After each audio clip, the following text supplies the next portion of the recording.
નમસ્કાર, હું ચિરાગ TV9 ન્યૂઝમાં આપનું સ્વાગત છે। આગામી દિવસોમાં પણ નથી મળવાની ગરમીથી કોઈ પણ જાતની રાહત। ભયંકર ગરમીનો સામનો કરવા તૈયાર થઈ જાઓ ગુજરાતના લોકો। અમદાવાદની વાત કરીએ, 2 દિવસ હવામાન વિભાગે અમદાવાદ માટે જાહેર કર્યું છે રેડ એલર્ટ। 2 દિવસ બાદ અમદાવાદમાં ઓરેન્જ એલર્ટ જાહેર કરાયું।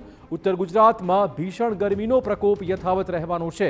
ઉત્તર ગુજરાતમાં હીટ વેવની આગાહી કરવામાં આવી છે। આ ઉપરાંત સૌરાષ્ટ્ર કચ્છમાં આગામી 3 દિવસ હીટ વેવ રહેશે।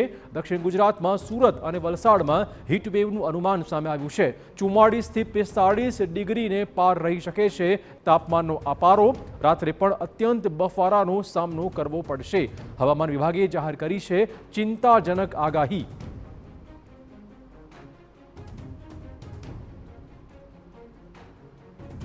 तो गर्मी ना कारणे मेजर कंसर्न है वो हीट वेव को लेके हम दे रहे हैं अगले 5 दिनों के लिए।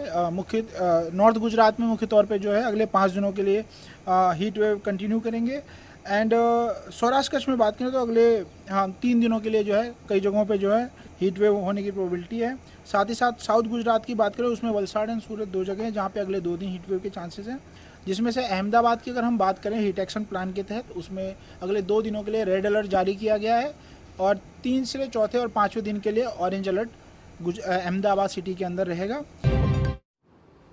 तो अमदावाद में चौक्कस चिंतानो विषय केम के आगामी 2 दिवस रेड एलर्ट हवामान विभागे जाहिर कर्યું છે। ત્યાર પછી ક્રમશઃ ગરમી ઘટશે તો પણ અમદાવાદ માટે પછીના 2 દિવસ માટે ઓરેન્જ એલર્ટ એટલે 2 દિવસ રેડ એલર્ટ અને ત્યાર પછીના 2 દિવસ માટે ઓરેન્જ એલર્ટ જાહેર કરવામાં આવ્યું છે। ન માત્ર અમદાવાદ પરંતુ સૌરાષ્ટ્ર કચ્છ ઉત્તર ગુજરાતમાં પણ હીટ વેવની શક્યતાઓ છે।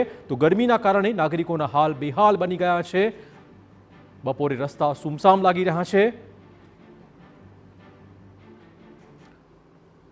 तो गुजरात में खास कर अमदावाद में क्या प्रकार गर्मी थी लोग परेशान है वधु बात करवा जोड़ाशे अमारा संवाददाता हरीन मात्रावाड़िया। हरीन जे रीते अमदावाद माटे खास हवामान विभागे 2 दिवस माटे रेड एलर्टनी जाहेरात करी है त्यार पछी ऑरेंज एलर्ट रहेवानुं छे।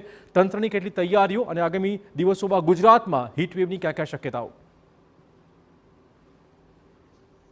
बिल्कुल समग्र गुजरात में हीटवेव की शक्यता है। हजी पण गर्मी थी 5 दिवस गुजरातवासीओ ने जे छे गुजरातवासीओ ने गर्मीनो सामनो करवो पड़शे, राहत नहीं मळे। खास करीने अमदावादनी वात करीए तो अमदावाद में 2 दिवस छे ते रेड एलर्ट आपवामां आव्युं छे ने त्यारबाद अंशतः घटाडो छे तापमानमां थशे ने आवनारा 3 दिवस छे तेमां ऑरेंज एलर्ट आपवामां आव्युं छे। महत्वनुं छे के सौराष्ट्र कच्छमां पण हीटवेवनी आगाही छे, उत्तर गुजरातमां पण हीटवेवनी आगाही छे। वात करवामां आवे तो आवता सप्ताहमां पण आंशिक राहत मळशे परंतु हजी सुधी आ रीतनी ज गरमी छे तेनो सामनो गुजरातवासीओने करवो पड़शे। बीजी महत्वनी वात ए छे के जे रीतना 2 दिवस तो रेड एलर्ट आपवामां आव्युं छे परंतु उत्तर गुजरातमां हीटवेवनी असर जोवा मळशे, सुरेन्द्रनगरमां पण हीटवेवनी असर जोवा मळशे अने कच्छमां पण हीटवेवनी असर जोवा मळशे। गांधीनगर, अमदावाद, वडोदरा अने आणंद सहित वोर्म नाइट रहेशे એટલે કે રાત્રે પણ ગરમી છે પડશે અને ખાસ કરીને લોકોને રાત્રે પણ ગરમીથી રાહત નહીં મળી શકે। 2 દિવસ જે ગરમીનો પારો અમદાવાદમાં છે તે 45 થી 46 ડિગ્રી સુધી પહોંચી શકે તેવી રેડ એલર્ટ છે તે આપવામાં આવ્યું છે અને ત્યારબાદના 3 દિવસ છે તેમાં ઓરેન્જ એલર્ટ આપવામાં આવ્યું છે। महत्वनुं छे के कोर्पोरेशन द्वारा पण हीटवेव ने लईने लोकोए शुं सावचेती राखवी, काम वगर बहार न निकळवुं जोईए, तमाम जे एडवाइजरी छे ते जाहेर करी छे अने समग्र राज्यमां जे रीतना तापमान गरमीनुं जोवा मळी रही छे अने हजी पण आ ज रीते 5 दिवस छे ते गरमीथी राहत मळवानी शक्यता देखाती नथी। जी धन्यवाद हरीन तमाम जानकारी बदल। तो आगामी दिवसों अमदावाद ज नहीं आखा गुजरात में अनेक जिल्ला एवा छे के जे तपवाना छे। खास करीने अमदावाद में रेड एलर्ट અને અનેક જિલ્લાઓ એવા છે કે જ્યાં હીટ વેવની આગાહી હવામાન વિભાગે જાહેર કરી છે।